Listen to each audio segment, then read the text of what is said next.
Friend আর best ফ্রেন্ডের মধ্যে তফাৎ কি? কি ফ্রেন্ড আপনার বিপদের সময় আপনার পাশে এসে দাঁড়াবে, মোটিভেশন দিবে, আপনি যে কারণে বিপদে পড়ছেন ওইটা থেকে বাইর করে নিয়ে আসার সলিউশন দিবে। আর বেস্ট ফ্রেন্ড ওই হালার জন্যই তো আপনি বিপদে পড়ছেন। ধরেন আপনার পশ্চাদশে বড় বড় ফোড়া হয়েছে, এত বড় না, ছোট ছোট ফোড়া হয়েছে, তো আপনার আশপাশের লোকজন আপনাকে কি বলবে? বলবে টেনশন নিস না, মেডিসিন নে, ঠিক হয়ে যাবে। আর আপনার বন্ধুরা কি বলবে? বলবে মামা বিশ্বাস করতে আর বাঁচবি না, আমার নানাও এমনি মারা গেছে। আর আপনার বেস্ট ফ্রেন্ড কি করবে? ও মনে করেন নাইসা নগদে আমার কি অবস্থা। আজকে আসছে সেই সাতক্ষীরা থেকে এনামুল হক।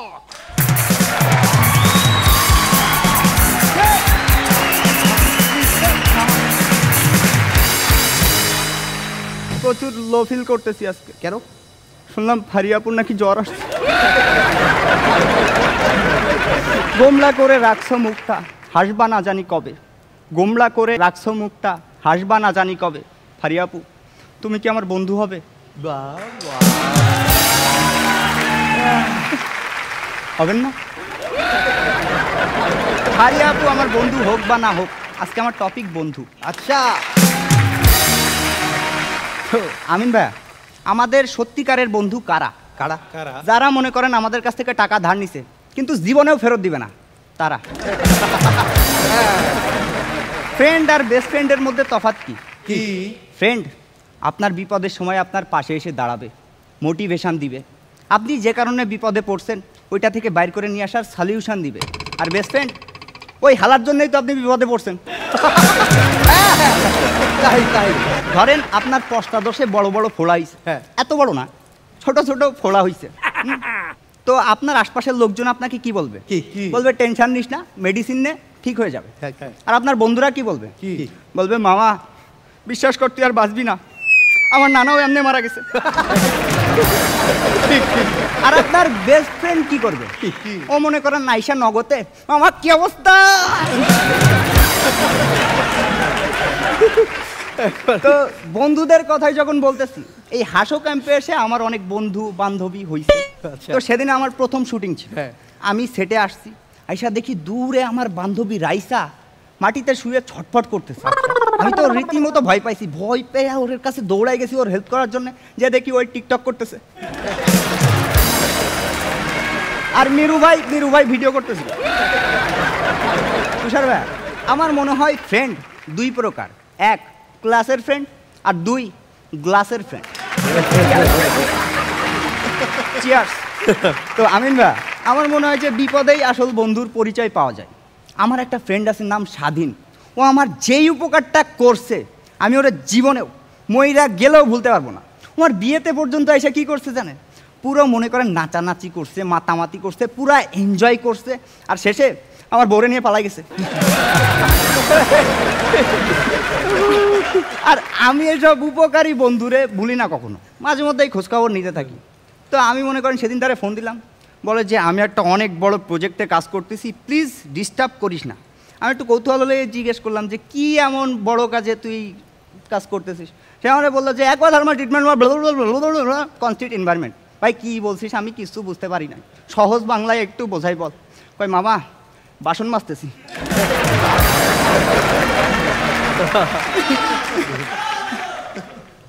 তো ফারিয়াপু, দুঃখের বিষয় হচ্ছে আমিও রিসেন্টলি বিয়ে করছি। আচ্ছা। তো বাসর রাত্রে আমি বউকে যেয়ে বললাম, বাবু তুমি একটু অপেক্ষা করো, আমি আমার একটা বন্ধুর সাথে একটু দেখা করে আসতেছি। চিন্তা করো না, আমার এই বন্ধুটা না অনেক ভালো, তোমার অনেক ভাল লাগবে, একটু পরে না আমি তোমার সাথে মিট করাবো। মিট করানোর পরে এমন হইতে পারে যে আমার থেকে বেশি তুমি ওরে প্রায়োরিটি দিতেছো। ও তাও বলে যে না বাবু প্লিজ আমাকে একা ছেড়ে যাইও না। আমি বললাম আরে পাগলি, আমি হিসু করতে যাইতেছি।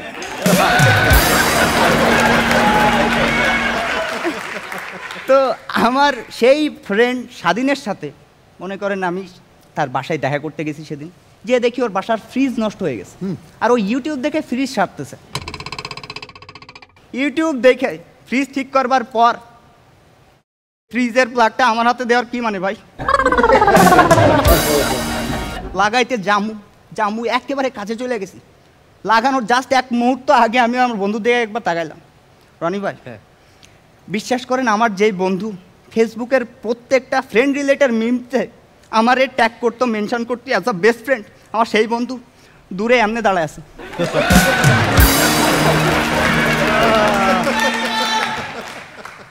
তা আমিন ভাই, শেষে আমি মনে করেন যে আমার ফেলে আসা সকল বন্ধুদের উদ্দেশ্যে রবি ঠাকুরের 1 বিঘা জমিন কবিতার 2টা লাইন চুরি করে বলতে চাই যে এ জীবনে হাই সেই বেশি চাই যার আছে ভুরি ভুরি, এ জীবনে হাই সেই বেশি চাই যার আছে ভুরি ভুরি, আর কিচ্ছু না, আর কিচ্ছু চাই না রে দোষ, শুধু মনে হয় যদি তোদের হাতটা ধরে ছেলেবেলাটা আর একবার চুরি করতে পারি।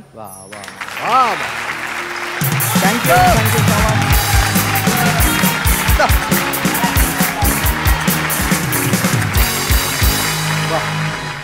একেবারে ওর প্রত্যেকটা কন্টেন্টে আমরা আমাদের নিজেদের বন্ধুদের খুঁজে পেলাম, সেই ছোটবেলা, সেই সময়টা মানে সব মনে পড়ে যাচ্ছে। অসাধারণ, আমার খুব খুব ভালো লেগেছে। একটা জোরে হাততালি হতো। ওকে, ওই যে চিয়ার্স করলে যার সাথে সেই বন্ধুই আগে বলবে। তুষার খান। এনামুল, আমরা যাদের জন্য অপেক্ষা করি তাদের মধ্যে তুমি একজন, এটা বোধহয় আগেও বলেছি আমি। প্রথম থেকেই তোমার পারফরমেন্স খুব ভালো ছিল, যে কটা এপিসোড করেছো, এবং প্রতিটা এপিসোডে আমরা ওয়েট করি এবং এনজয় করি। খুব ভালো ছিল, খুব এনজয় করেছি। শবনম ফারিয়া। এনামুল খুবই ভালো পারফর্মার। ও যখন পারফর্ম করে ও নিজে এনজয় করে, যেটা দেখতে খুব ভালো লাগে।